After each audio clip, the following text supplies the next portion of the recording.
The dispatch radio crackles to life in the early hours of the morning. All units, be advised. Jewelry store alarm triggered on King Street. Suspects fleeing in a blue sedan. Reported as yet another Subaru. A collective groan ripples through police frequencies across the city. Veterans officers know what comes next. Hours of futile pursuit, burning fuel and risking lives, all to end the same way. Watching taillights disappear where no police vehicle can follow. Fictional crime movie. Instead, it was reality for police forces across Australia in the late 1990s, where a single model of car had become so effective at criminal getaways that some officers would simply sigh and radio ahead. It's an Impreza. Set up roadblocks if you can, but don't expect too much. The story of how a humble Japanese sedan originally engineered for the demanding rally stages became the most wanted vehicle in Australia and parts of Europe isn't just about cars or crime. It's about brilliant engineering finding unintended purpose, about a fatal oversight, and about how sometimes the most dangerous weapon is something designed with entirely different intentions.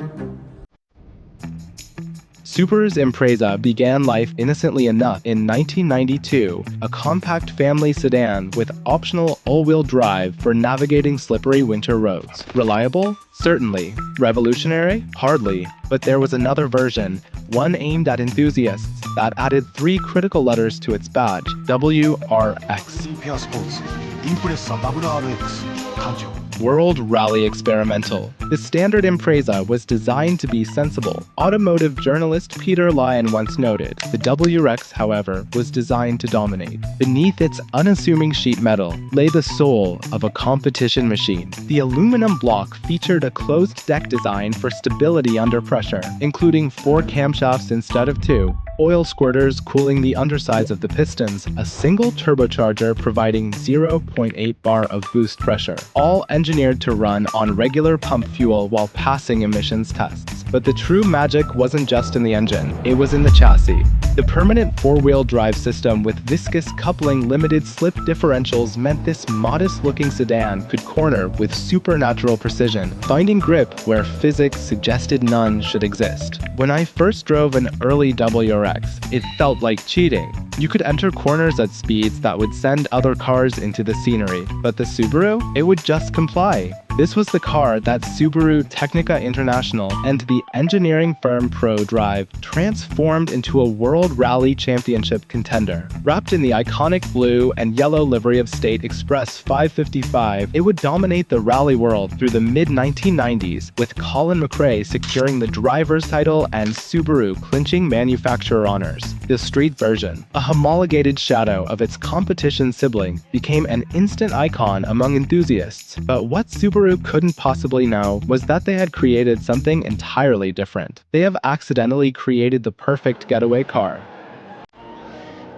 Japan has historically maintained an extremely low domestic crime rate, particularly regarding vehicle theft. This cultural reality shaped Subaru's approach to vehicle security in ways that would later prove catastrophic. The early WRX models featured what can only be described as rudimentary anti-theft systems. I'm talking about basic door locks and simple keyed ignitions with no engine immobilizers. In Japan's low-crime environment, this was largely adequate. But as these rally machines began shipping to international markets, this design choice transformed from benign oversight to critical vulnerability. It was almost too easy, admitted a reformed car thief who spoke on condition of anonymity. People think we use sophisticated electronic equipment or master keys, but the truth is much simpler. A flat screwdriver and 30 seconds was all it took. This vulnerability coincided with another perfect storm condition. The cars were brutally effective. With their all-wheel drive systems and turbocharged engines, they could disappear down narrow alleyways, cut through rain-soaked streets, and navigate tight urban environments with an agility that conventional police vehicles simply couldn't match. The stage was set for what would become an unprecedented crime wave, with the WRX as its unwitting star. But here's the thing about getaway cars. They only work if you cannot identify the driver. And back then, that was surprisingly easy. No dashcams, no smartphone cameras, just witness descriptions that rarely held up in court. But today, every smart driver has some extra eyes on the road.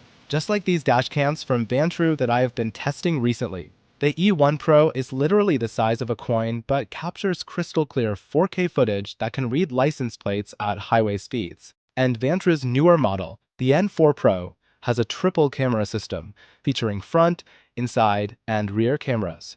Those 90s getaway drivers would have been caught in minutes with tech like this, recording every angle, every turn, every alley, every escape route, all captured in 4K detail. If you've been thinking about getting one of these anyway, honestly, these are the best you'll find. Links are down below, and you can save 5% with my discount code. In today's world, you really want that footage when you need it.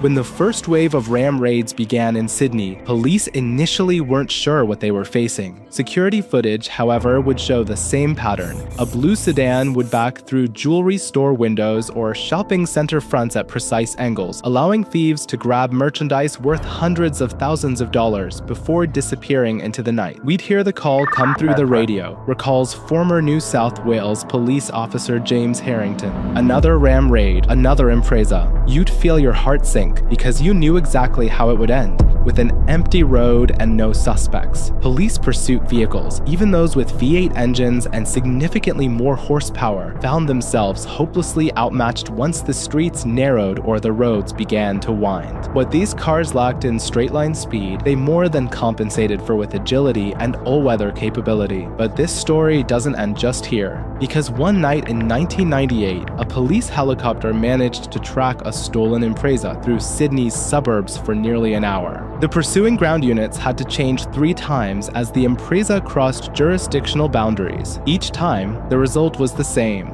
The WRX would execute maneuvers that seemed to break the laws of physics, slipping away down side streets or through industrial areas where larger pursuit vehicles simply couldn't follow. "Vehicle lost in urban pursuit" became a frustratingly common phrase in police reports. The situation grew so dire that some insurance companies in Australia simply refused to insure any Subaru models, regardless of driver history or security measures. As one insurance executive put it, "We're not in the business of covering cars that we know will be stolen."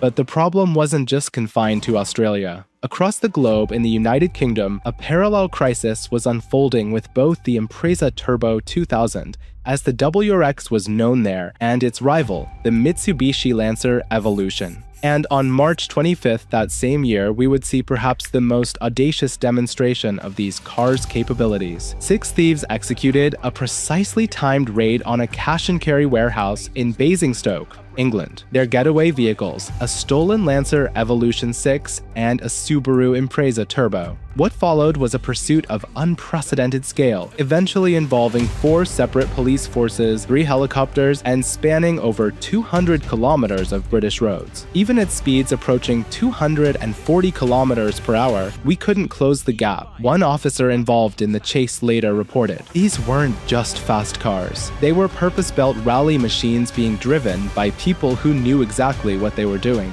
The Lancer Evolution was eventually caught after its drivers made a critical error, stopping for fuel. The Subaru, however, simply vanished. Police reports indicate it was used in an armed robbery the very next day, the criminals evidently untroubled by what had been one of the largest pursuits in British policing history. This single incident highlighted the immense challenge these vehicles presented to conventional law enforcement. In the right hands, they weren't just difficult to catch, they were virtually uncatchable.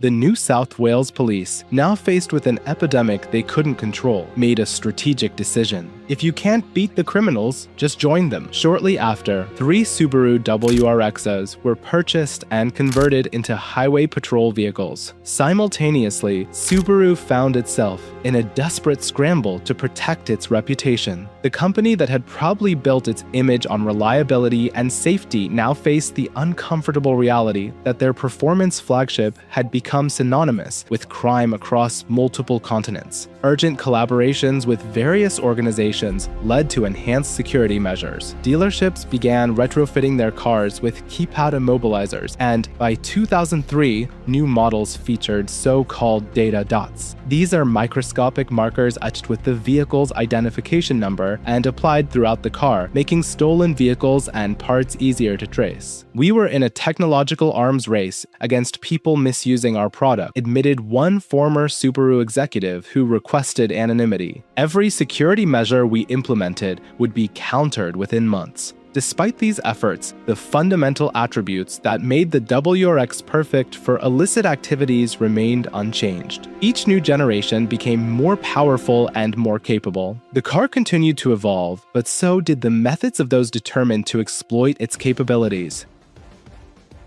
The Subaru WRX presents a fascinating paradox in automotive history. Born from the crucible of rally competition, it represents a triumph of engineering, a vehicle that democratized performance and brought rally-bred technology to everyday drivers. Yet, for a significant period, this brilliant creation became feared by law enforcement and insurance companies across entire continents. Its capabilities, so celebrated on rally stages, proved equally effective on public roads. The WRX demands respect. In untrained hands, especially the early models without modern electronic aids, it could be unforgiving. A rolling coffin, as some called it. The skill of the driver was paramount. This duality defines the WRX's complicated legacy. A hero on rally stages and a beloved icon for enthusiasts, yet simultaneously a notorious tool of crime that some authorities wanted banned from city streets entirely. Perhaps if Subaru hadn't engineered it to be so capable, so precise, so good, the WRX might have faded into obscurity like countless other performance variants. Instead, its reputation, both celebrated and infamous, was cemented into automotive history.